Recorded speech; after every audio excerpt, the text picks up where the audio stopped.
Hey everybody, how's it going? My name's Mark, and today we have our special guest, Alex Brown, coming to us once again from Columbus, Ohio.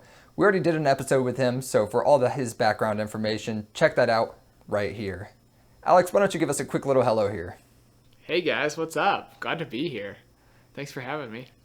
Thanks to have you, finally. My man Alex has been super busy working on a bunch of different projects right now. So before we go any farther, can you give us like a very quick overview of kind of what you've been working on? Yeah. So I've been pretty busy recently. I've been working on a video for a free clinic here in Ohio. Just like an onboarding video, like kind of what they do and like how to best go about that. It's got a lot of animation and stuff, and I shot it all. Then I've been working on some like fitness equipment assembly videos and just how to best assemble those and like giving people visual instructions. And then also I've been working on a secret product video that I can't say anything about, but it's pretty cool. So yeah. It sounds so We'll chat mysterious. offline about that. It sounds so mysterious. I can't wait to chat hear offline about about it. that. It's pretty cool. And Yeah. as a natural segue into our main topic of today's show, you had the opportunity to work with some nice glass recently. Can you tell me what that was, what that was about? Yeah, so it was the Zeiss CP2s, the Cinema Prime 2s. Those are tack sharp lenses. I mean, like tack sharp lenses. What was the project? It was the fitness equipment assembly videos, so kind of some how-to stuff for YouTube. Nice. Nice. Needed some higher quality things to get that done than Canon L series lenses. I mean, Canon L is nice to begin with, and again, this gives us a natural segue. You said there was a noticeable difference between these Canon L lenses that you used to be using and the Zeiss CPs that you rented for this project. What was the difference? What's this all about? Oh man, so the L series lenses are great lenses. Like, don't get me wrong, like those are really good lenses, but they're photography lenses. So naturally, they're not gonna perform as well when you're shooting video, because they're just not made for that. What I'm doing, I'm shooting on the Red Epic W, which is shooting 8K. So you may be able to get away with that in 1080 or 4K and like not really see a ton of a difference. But when you're shooting at 8K, like everything's noticeable. So it's like just the way that when you're focusing, you can tell that it's more precise and that you can actually hit those in between focuses that like the L series doesn't necessarily hit as well, like as precise. So to me, it really sounds like it's about control. It always is for when it comes to cinema and professional creativism and these bigger price tags. You're paying a premium in order to have more control over your end results. But where does this differ from something, say, like the Rokinon lenses, which are cheaper entry cinema lenses? Yeah, so the Rokinons, I mean, are great lenses. I own some personally, actually. But I think you see a lot. You see a lot in the minor details. The Rokinon specifically, kind of around the edges, start to get a little soft at higher resolutions. So it's noticeable that they don't perform as well, and that there's some minor things like that. It also goes again back to the control with the CP2s. I think there's a higher the blades, the aperture blades. That's the word I'm looking for. So specifically with the CP2s, there's more aperture blades than in the cheaper cinema lenses like the Rokinons. So you're gonna get more of a rounded bokeh than in the Rokinons, where it'll have some harsher like octagonal edges.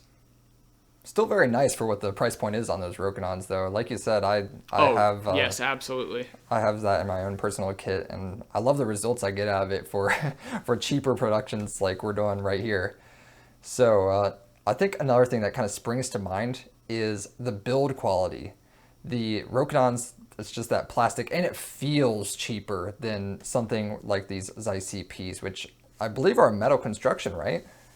Yeah, absolutely. They're all metal.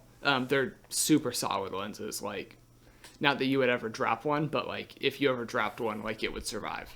Like Rokinon, depending on the height, like you're gonna see some minor issues and flaws if you ever were to drop that. God forbid. Now I'm sort of curious. This is a bit of a change of topic, but have you worked with any fly-by-wire focus lenses, electronic focusing lenses? I don't know if I even know what that means. So on our Works Sony FS5, we use Sony E mount lenses, of course. Those are all entirely electronic internal focus. So the focusing portion of it isn't a mechanical function. That it's not like a 1-to-1 ratio where you're twisting the barrel and the glass is moving inside of the lens. Instead, it translates your twisting of the barrel into an electronic signal that gets passed on to the lens for focusing. So what I've sort of found with these, and Sony's been known to kind of build more for video, but I've always felt this was something that was a little bit overlooked. You're not getting the consistent focusing action that you do on a mechanical lens with these electronic lenses. Do you have any thoughts on that? So I wonder if they're thinking more about like run and gun scenarios when they're making those. That is interesting. I don't know. I did use I think it's the 20-120 Sony lens for I was shooting a soccer game. I think I used that one time, and I guess I didn't. I don't know if that's that way or not. I would assume it is. I kind of think it's a foundational way that they're building their lenses is all electronic. And maybe you touched on this a little bit. You alluded to run and gun situations, and I think what we're really seeing here is Sony's investment into their autofocus systems having a longer heritage than it would show on the surface. Electronic, like mirrorless cameras, were notorious for their autofocus problems a while back, but Sony's really stepped up, and you hear nothing but praise for their autofocus systems these days. And I feel like that's got to be because they've been pushing this internal electronic focus for so long. But it does take away some of that level of control that we just talked about. So maybe on a bigger production, if you can afford to have a focus puller helping you out, first AC, then it would be working more against you since you're not getting consistent results with those pulls. Is it a shorter like pull? It changes. On the lens itself? It changes depending on how fast you're twisting the barrel. It's very bizarre. That's weird. Yeah. Using it, it doesn't feel too bad, but I feel like if you have focus marks or if you have like a dedicated follow focus, then it's just going to be hurting you. I feel like if in the right scenario, like if you really drilled that tech down, like I feel like that could be a really cool thing, but it seems like it might be too early that it's just like kind of flawed. But like I could see where if you just want to like pull like rack focus real fast, then like where that would be very beneficial. Whereas like with the CP2s, the focus pull, I mean, you could probably spin it around twice and like not reach the end. So it's like for a run and gun scenario, for a quick pull, they wouldn't be ideal lenses because you can go so far with it. That's an interesting way of thinking about it. And yeah, I think that's very valid. I think we went two different directions on your run and gun comment. I was thinking more of smaller productions where you might be a solo operator relying on that autofocus. But you're talking about, I guess it's still sort of a solo operator context, but where you need to be able to have the lens adapt to you rather than having something that's specifically built for the situation, I guess. Yeah, absolutely. I guess, yeah, it depends on how you look at it.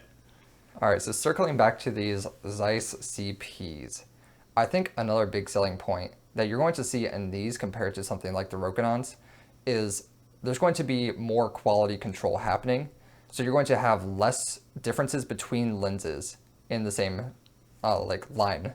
So you might have the Rokinon 16 millimeter, you have two different copies, and you might find that they have a slightly different color cast. I feel like that's something that just wouldn't happen at this higher end of production.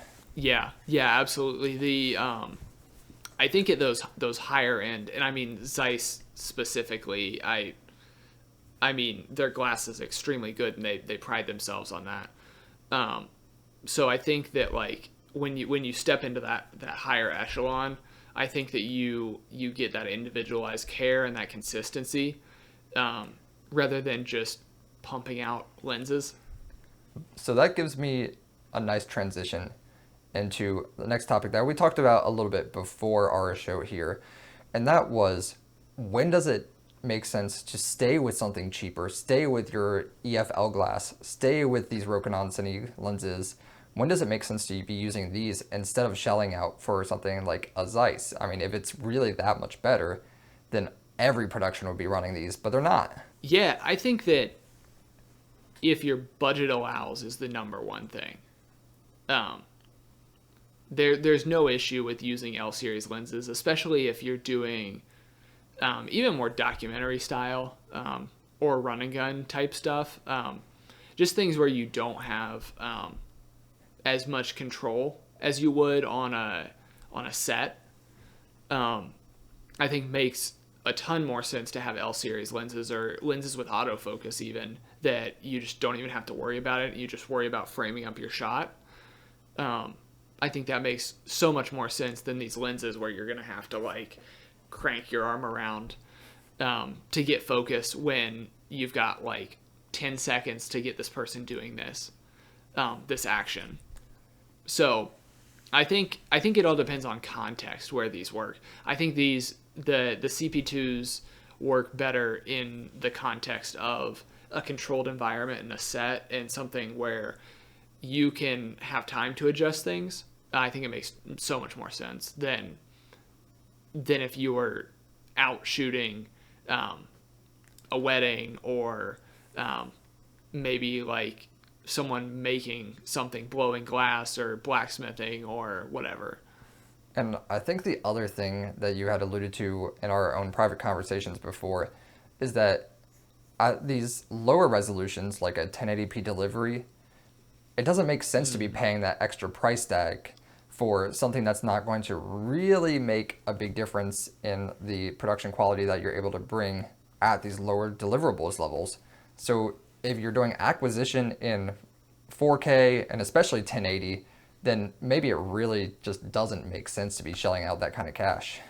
If you're a DSLR shooter or a mirrorless shooter, I think the only context that I'd be shelling out for these like $4,000, $5,000 lenses would be if you're making a short film or something along those lines that you want the quality to be there, and it's going to be shown at a large scale.